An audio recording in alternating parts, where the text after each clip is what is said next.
আশা করছি তোমরা সবাই ভালো আছো। তো একটা নতুন মুভির স্ক্রিপ্ট নিয়ে চলে এসেছি তোমার সামনে।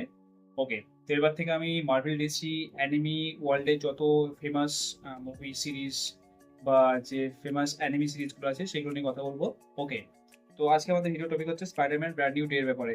তো আপকামিং আমরা কি দেখতে পারি, ওকে, কি পসিবল থিওরি, ফ্যান থিওরি যেগুলো মোস্ট ফেমাস চলছে, ওকে, এবং স্পাইডারম্যানের আপকামিং পিটার পার্কারের লাইফে কি আপস এন্ড ডাউন হতে পারে, সবকিছু আজকে আমরা এই ভিডিওটা ব্রেকডাউন করবো। তো ভিডিওটা খুবই ইন্টারেস্টিং হতে চলেছে। তো চলো চলে যাওয়া যাক আমাদের নার্সারির দিকে। লেটস গো।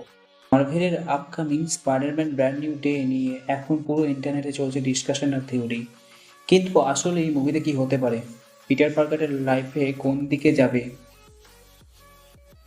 আজকের ভিডিওতে আমরা জানবো অফিসিয়াল ইনফরমেশন, ফ্যান থিওরিজ আর আমার অ্যানালিসিস। তাই ভিডিওটা শেষ পর্যন্ত অবশ্যই দেখুন। নো ওয়ে হোমের পরে কি হলো, প্রথমে একটু রিওয়াইন্ড করে নেওয়া যাক। আমরা সবাই জানি স্পাইডারম্যান নো ওয়ে হোমের শেষে ডক্টর স্ট্রেঞ্জ এমন একটা স্পেল ব্যবহার করেন যার ফলে পুরো পৃথিবী পিটার পার্কারকে ভুলে যায়। তার মানে এমজি তাকে চেনে না, নেট তাকে চেনে না, এমনকি অ্যাভেঞ্জার্সের সঙ্গেও তার সম্পর্ক কার্যত শেষ হয়ে যায়। শেষ সিনে আমরা দেখি পিটার একটা ছোট্ট অ্যাপার্টমেন্টে একা থাকে এবং নিজের স্যুট বানিয়ে আবার নিউ ইয়র্কের স্ট্রিটসে ক্রাইমের ফাইট শুরু করে। এখান থেকে শুরু হতে পারে ব্র্যান্ড নিউ ডে।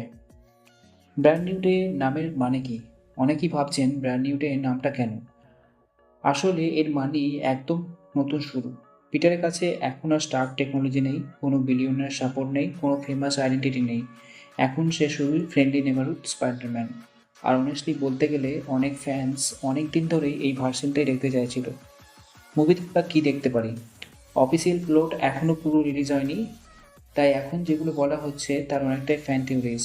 তবে একটা বিষয় নিশ্চিত, এবার পিটারের জার্নি অনেক বেশি পার্সোনাল হতে পারে। হিউজ মাল্টিপাল ব্যাটেলসের বদলে আমরা হয়তো স্ট্রিট লেভেল অ্যাকশন দেখতে পাবো, যেটা স্পাইডারম্যান ক্যারেক্টারের জন্য পারফেক্টলি ফিট করে। ভিলেন কে হতে পারে?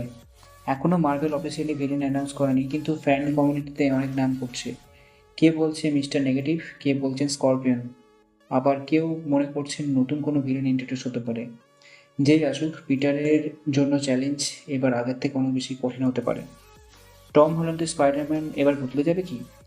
আমার মনে হয় এবার আমরা সবথেকে ম্যাচিওর পিটার পার্কারকে দেখতে পাবো। এর আগে টনি স্টার্কের গাইডেন্স ছিল, হ্যাপি ছিল, ফ্রেন্ডস ছিল, কিন্তু এখন পিটার কমপ্লিটলি অ্যালান। এই লোনলিনেসটা তাকে মেন্টালি অনেক স্ট্রং করে তুলতে পারে। মার্ভেল ইউনিভার্সে এখন একটা নতুন ফ্রেজের দিকে যাচ্ছে, এমসিইউর ফিউচারের ব্যাপারে আমরা কথা বলবো। তাই ব্র্যান্ড নিউ ডে শুধু একটা স্পাইডারম্যান মুভি নয়, এই মুভি ভবিষ্যতে অ্যাভেঞ্জার্স স্টোরি লাইনের জন্য গুরুত্বপূর্ণ হতে পারে। পিটার হয়তো আবার নতুন কিছু হিরোর সঙ্গে টিম আপ করতে পারে, তবে সেটা কিভাবে হয় সেটা জানার জন্য আমাদের মুভির রিলিজ পর্যন্ত অপেক্ষা করতেই হবে।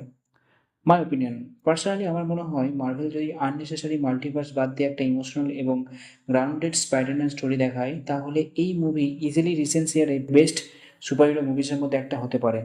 কারণ স্পাইডারম্যানের আসল স্ট্রেংথ শুধু অ্যাকশন না, তার ইমোশন, স্যাক্রিফাইস এবং রেসপন্সিবিলিটি তাকে সবার থেকে আলাদা করে। আউটশোর কথা বলতে হলে তো বন্ধুরা, স্পাইডারম্যান ব্র্যান্ড নিউ ডে নিয়ে এটাই আজকে আমার আপডেট এবং অ্যানালিসিস ছিল। ওকে, আপনাদের কি মনে হয় অবশ্যই আপনারা আপনাদের মতামত জানিয়ে দেবেন, এবং এই মুভিতে ভিলেন, আপনি কোন ভিলেনকে দেখতে চান সেটাও জানাবেন। আর এমনি কি পিছনে রাতেও চিনতে পারবে কিনা সেটার আপনাদের কি মনে হয়? ওকে, আপনার প্রিডিকশন অবশ্যই কমেন্ট সেকশনে লিখে জানান। তো কেমন লাগলো বন্ধুরা তোমাদের এই ওভারঅল এক্সপ্লেনেশন ভিডিও? অবশ্যই কমেন্ট করে জানিয়ে দিও তোমাদের মতামত। আর যদি এরকম আরো ইন্টারেস্টিং ভিডিও তোমরা দেখতে চাও তো অবশ্যই আমাদের চ্যানেলটিকে সাবস্ক্রাইব করে নিও। দেখা হচ্ছে পরে কোনো ভিডিওতে। দিস ইজ তিলক জাস, সাইন আউট, বাই।